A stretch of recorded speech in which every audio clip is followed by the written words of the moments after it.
Okay, so if you have a partner and it's a man, this video is for you. If you don't, you can skip it.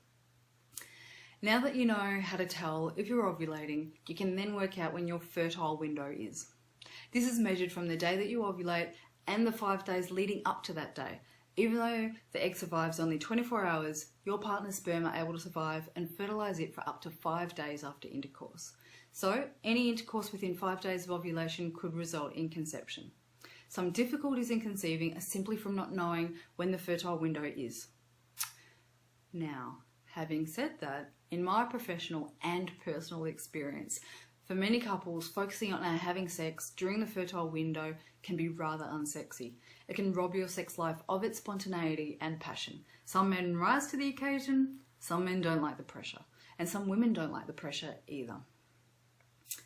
So, I actually recommend that once you know if you're ovulating and when, put that information aside when it comes to your sex life. If your lifestyle and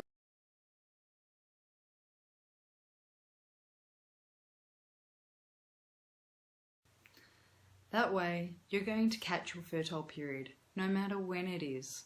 You're not going to be so focused on conceiving that you forget to enjoy sex. It's better to focus on how to make having sex every 2 to 3 days as enjoyable as possible for you and your partner. That has endless possibilities. That's where making babies can be fun.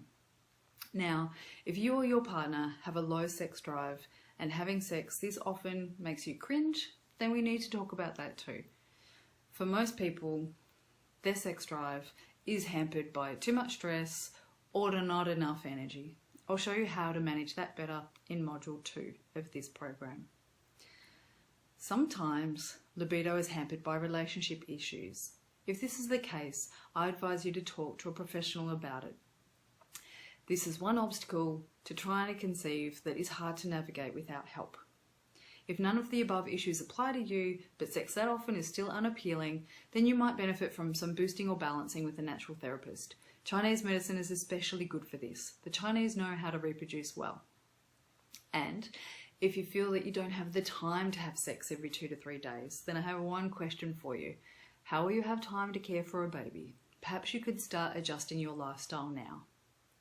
And just remember, regular sex is a great stress reliever. It can be great exercise and helps you and your partner bond better.